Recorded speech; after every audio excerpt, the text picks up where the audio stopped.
Pisces, this month is a lot to do with love, balancing, harmonizing your life, finding the magic in connecting with other people again. You might have been a little bit withdrawn, and in fact, this new moon in Leo is the perfect time for you to reflect on that. What is it that I need to let go of so that I have space? I know when to take space for myself, and I also know when to share. What habits and patterns can I change to free myself, to love myself more and to have a healthier life? You're really contemplating that on this new moon. And the key to success on new moons is surrendering something. So take time out if you can on the 4th of August to think about what patterns you can change, what you can let go of so that you feel more at peace with yourself. You are the most lovable human. You have so much empathy for other people and you're such a magical being. But sometimes if anybody criticizes you, you don't know what's true and what isn't true. You could take everything, to heart, and it really gets to you. You don't kind of have the boundary. You're the fish in the ocean, and other people's opinions you can't seem to swim away from. So it's really important that you work on the self-love. And if anybody's been getting at you, this is the month that you can resolve it. Venus, the planet of love and abundance, is going into your relationship zone. Yeah, baby. All your intimate relationships should be, on the whole, a lot easier this month. Having said that, Mercury is retrograde, also in your relationship zone.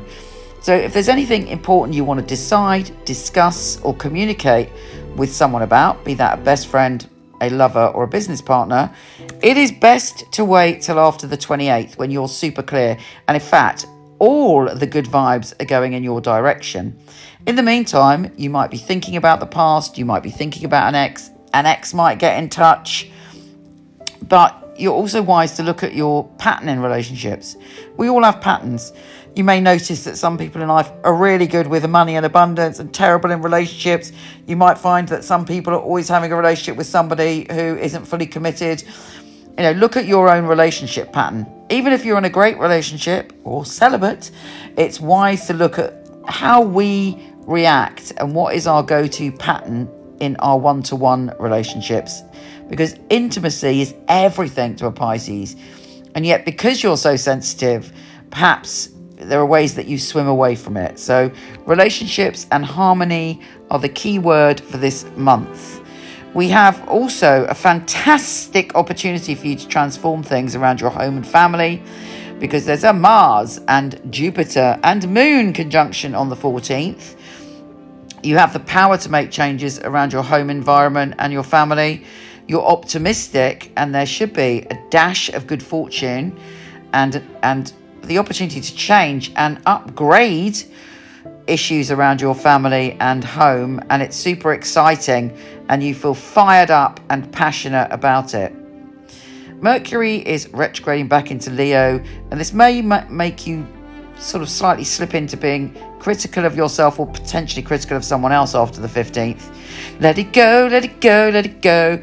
You must avoid obviously take an inventory of things that you need to change, and if you make mistakes, then admit it and talk to yourself like your own best friend, but don't criticize yourself. It gets you nowhere. It's not helpful, and it just keeps you disempowered. So it's important to work on your relationship, not only with other people, but with yourself this month, because there is magic in the air for you to find harmony. Now, talking of magic, on the 19th, it's a very magical day for you. There's an opportunity to change. Somebody might surprise you by asking you if you want to make a commitment, and you might surprise yourself by not being sure of the answer, when previously you might have had a strong opinion about that. Look to the full moon for answers, because the full moon on that day is filled with magic. Peak magic. Your intuition is absolutely full on, and you will have dreams, you will have strange synchronicities, spooky, fabulous fairy tale things may happen on the 19th, and it's giving you an answer that perhaps you didn't anticipate or think about. On the 22nd, the sun enters Virgo, and yes, you're back to feeling on a high when it comes to your relationships. Your relationships should really improve towards the end of the month, and great opportunities coming your way. Make the most of it, because Venus shifts on the 29th and it takes things to a very intense level. Venus is the planet of love, but also abundance. And you may inherit some money. You may suddenly be given some money, come into some money in some way, or something that you've worked on suddenly pays off and you receive money.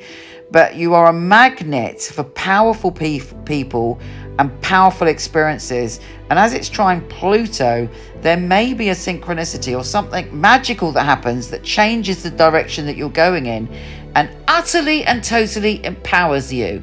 I wish that for you, you magical, special, divine being. So much love. Take care, and I'll speak to you soon.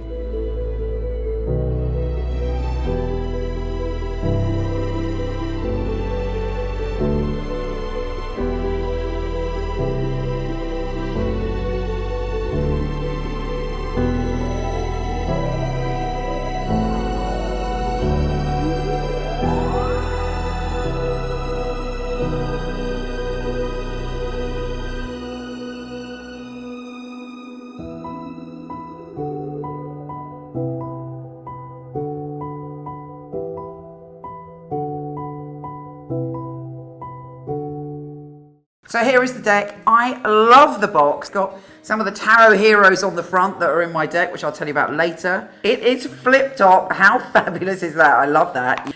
And then you have the little booklet here. Little nuggets of information about each card. Here they are. Notice the gold. The Fool. The Magician. The High Priestess, which is so important because it is Pamela Coleman Smith. She was the illustrator of the original Rider-Waite. And I have 3 Lovers cards. The Chariot, Strength, the Hermit, various heroes here. This is Anna May Wong. So I've got this leaflet that comes with the pack. It gives you one line of straight to the point wisdom about it. But this is the book. And I'm so pleased with it because what I aim to do with this deck is to inspire your own psychic ability, but also to empower you and uplift you every day with the message of the card. Let's take a look inside. In it, we've got the meanings and readings. All my knowledge is in this book, all my love and all my heart. I talk to you about my journey, and I talk to you, most importantly, about how to dive in and learn the tarot really quickly, because that's the way I roll. Very easy guide. I talk to you about reversals and how to empower yourself and feel the love of the tarot. And then there's a little space where you can do your readings. And at the back, really importantly, I talk to you about all the card characters, the amazing things they did in the world to inspire us. Just to give you a taster, let's pull a card to see what we've got. Well, that is a great card. The 9 of Cups, the Wish card. The most basic interpretation of the 9 of Cups is that you're being given a massive cosmic yes. This book is my life's work. I've been doing tarot basically from when I was born. It's been a lifelong passion, and you're always learning when it comes to tarot, and I've tried to put everything I know and all the magic and how you can learn quickly. You can get them from Amazon, Barnes & Noble, and potentially order them from your local bookshop and support your local bookshop. These carry my heart and my soul, and I thank you for being on this journey. You inspired me to do it because I wanted to have an inclusive deck. So I thank you for being my inspiration.